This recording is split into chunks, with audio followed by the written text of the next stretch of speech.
Hello, friends. This is Eric, the Mind Control Guy.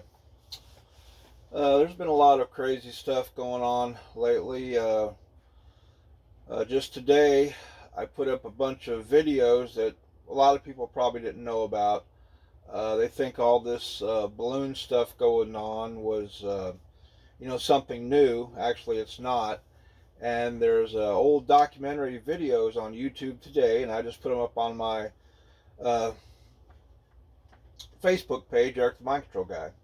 And they talk about the Japanese balloon bombs of World War II that came over here to the United States, and in Europe, balloon bombs were being used over there. And so this stuff is not new. This stuff has been around for a long time.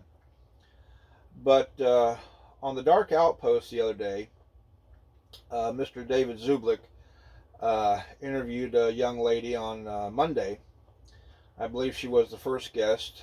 Her name slips my mind right now. But Mr. Zublik mentioned the miniseries from 1986 called America, spelled with a K. And you can watch the entire movie, 12-hour miniseries on YouTube right now, until somebody from YouTube decides to yank it down, just like they've yanked down so many things of importance. Things that might not be our immediate future, but very well could be our future. The movie Mr. Zublik talked about was this one right here. 20 years ago, I paid $100 for this.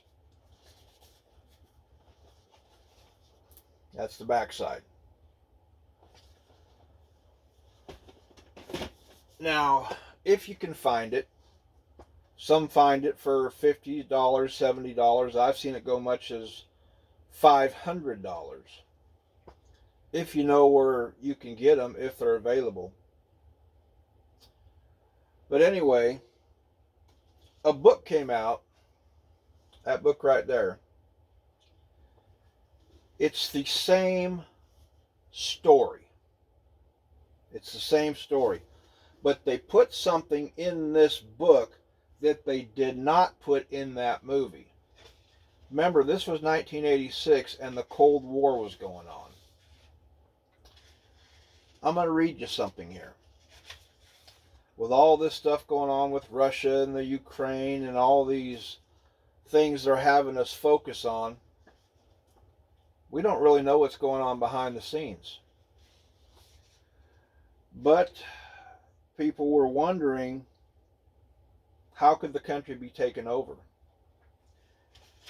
Well, as President Lincoln said, if this country falls, it won't be from without, it'll be from within. Legendary comedian Jerry Clowers said the same thing many years ago. Because we will have traitors that will allow the invaders to come in and do whatever they want, and our people will be told to stand down. Military, all those people. Well, in this book, they have what they call a prologue. And they wonder, well, how did this thing happen?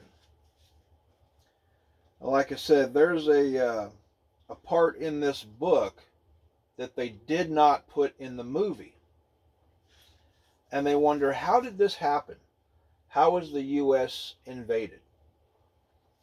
Well, in 2012, they did a remake of the movie Red Dawn. And in that movie, they did show what some folks might call an EMP, or a major power outage. Well, that's how the Koreans got in. Anyway, this book, I'm going to read you something. Pay attention to what I'm saying, and pay attention to what's going on in the world today. And it's about maybe a page and a half or so, maybe 2 pages that I'm going to read. And so, anyway, now I'm going to read a little bit more than that. I'm going to start from the very beginning of the prologue, and that's after I get into the meat and potatoes of it, then I'll go ahead and cut it off. This is how it starts out in the prologue of this book. America spelled with a K.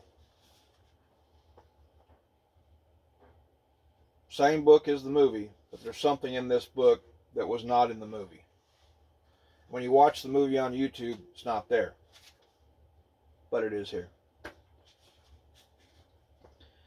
In the history of human folly, arrogant fantasies of military supremacy and pathetic illusions of national safety have played a crucial role.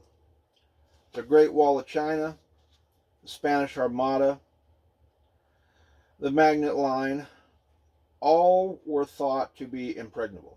All fell, and with them fell not only governments but ideals, not only nations but those unique aspects of the human spirit that were embodied in each conquered civilization. Through most of the 1980s, the United States of America had regarded itself and was regarded by the rest of the world as the mightiest and therefore the most secure nation the world has ever seen. It seemed to dawn on no one that those two notions did not necessarily go hand in hand.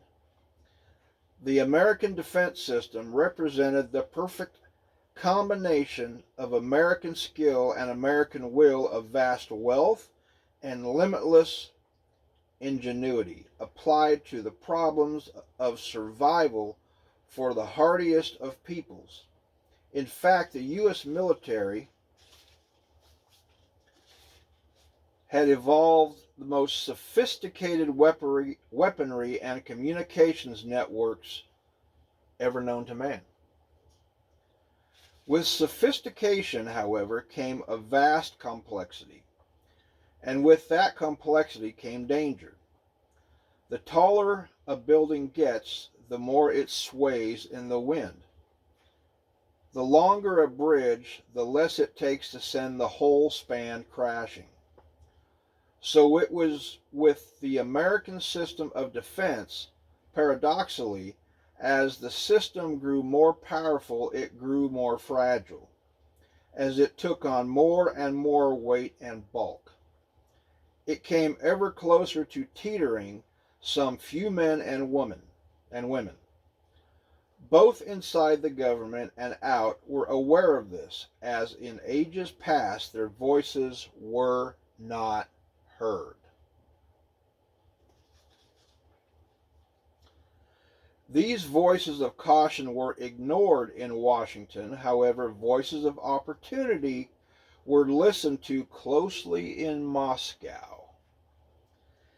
In the waning days of the 1980s, the leaders of the Soviet Union, beset by paralyzing economic woes and growing domestic unrest, had less to lose than to gain by gambling on a massive rearrangement of the balance of power in the world.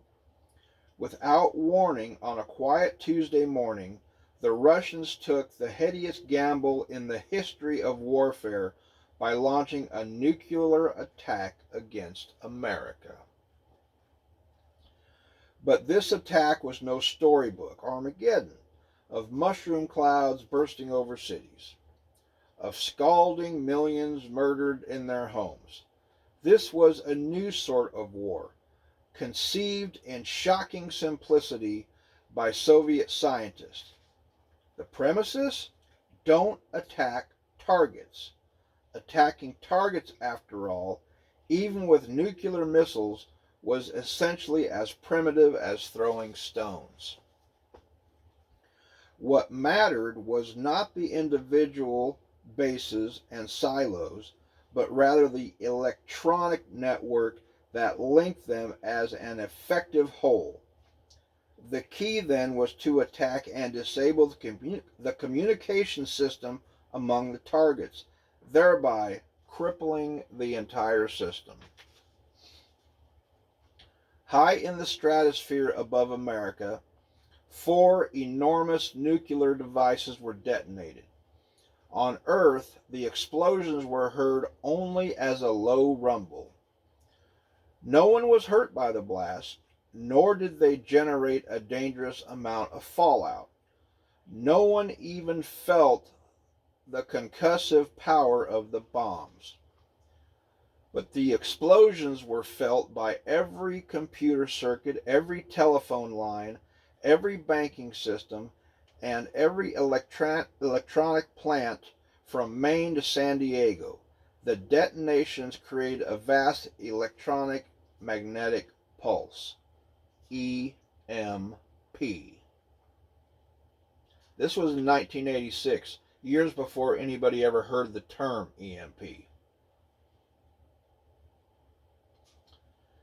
I'm going to read that again. The detonations created a vast electromagnetic pulse, EMP, that was like 100,000 bursts of lightning focused insidiously on America's nervous system. Vast stores of computer memory were instantly erased. The coils of electric generators sizzled and seized. Telephones went dead. The age of communication ended in a millisecond, and with it ended America's military, political, and economic hegemony. The conquest of America incredibly had been effected without taking a single life. American missiles stood unharmed in their silos, but could not be activated. Around the world, American forces, their ranks undiminished, were at the ready, but could not be issued orders. In Washington, the American president was giving an agonizing and humiliating choice: surrender and agree to the unilateral disarmament, the virtual destruction of the dollar, and the essential end of national sovereignty, or resist, fight back with whatever sundered forces could be mustered, and face certain annihilation. This choice was not a choice at all for the leader, who valued human life. With dizzying, incomprehensible suddenness, the United States of America was under the thrall of the Russians. With Soviet rule came a dizzying torrent of euphemisms and doublespeak. The conquest, by far the most cataclysmic and humiliating event in all of American history, was tamely dubbed the transition, as if the shift from capitalism and freedom to communism and subjugation was indeed an inevitable progression. Thousands of loyal citizens were redefined as subversives and forced to leave the cities, where in concentration they could be troublesome to the new authorities. They were called exiles, and it was true that their homeland had abandoned them. The most committed of the exiles became resistors, guerrilla fighters who endured the most crushing hardships and dangers in the name of those values that only yesterday had been the norm. Under the system of the conquerors, logic was stood on its head, and language itself was recruited into the service of erasing history.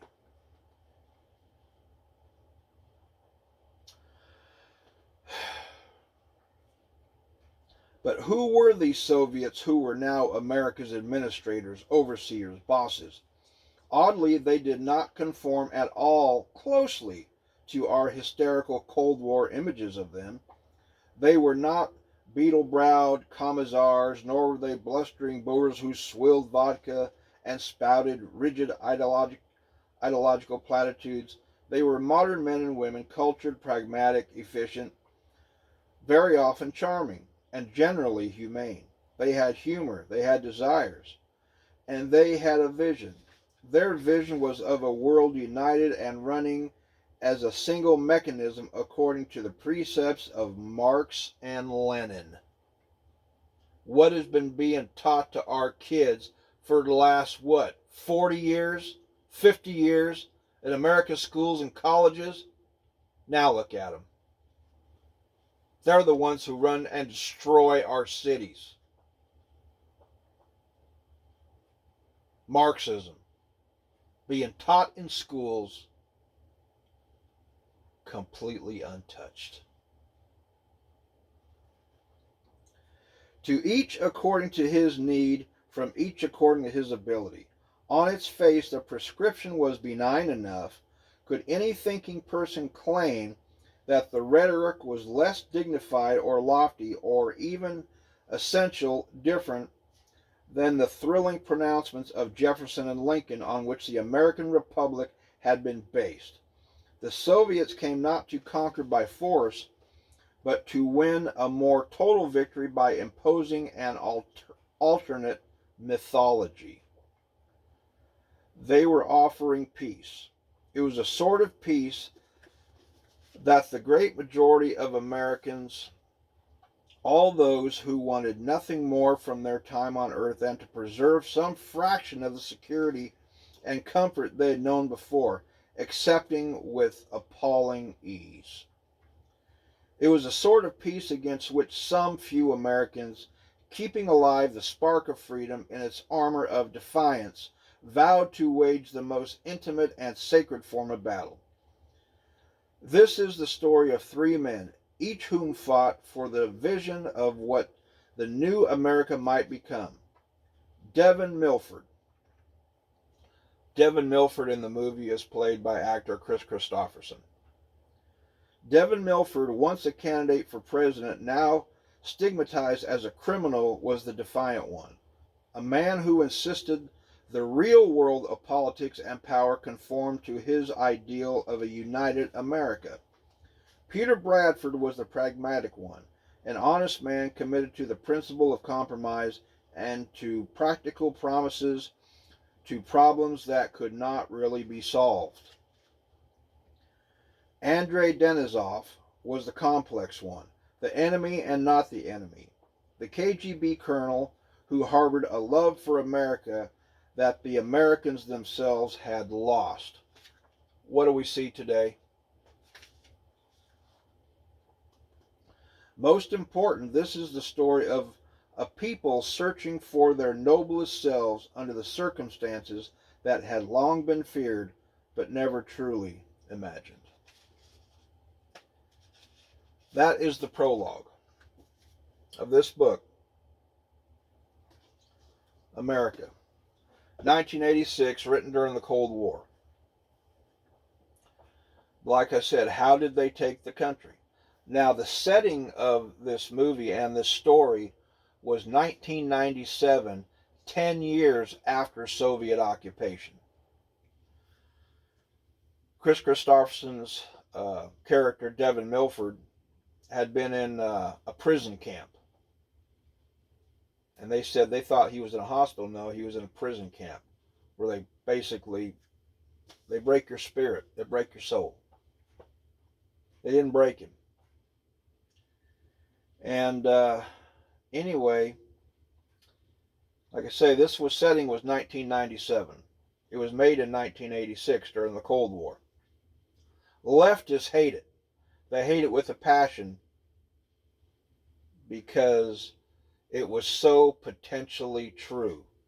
And now, all these years later, here in 2023, with everything going on, some of us wonder, is it now? Is it finally going to happen?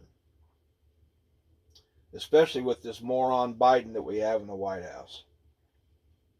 Is all this stuff that we were warned of so many years ago, is it really going to happen? This movie right here, written 1952, made in 1952, Invasion USA. They show the same thing. This movie here, made in 1949, The Red Menace, shows how the Reds infiltrate and prey on people. The left hates it. They call it all kinds of vile names because it's so damn true. And I'll tell you something else. Some people don't like me say it. I say it all the time. I got t-shirts that I wear because a man tried to warn us about this decades ago. And then people turned against him. Senator Joe McCarthy from Wisconsin was right all along. All the revisionists could say all the bullshit they want to. Fact of the matter is, Joe McCarthy was right, and it proves itself more and more every time we turn around. Where Americanism, patriotism isn't allowed on college campus, but Karl Marx, Lenin, Stalin, Castro, that's okay. Thank you, and please share this video.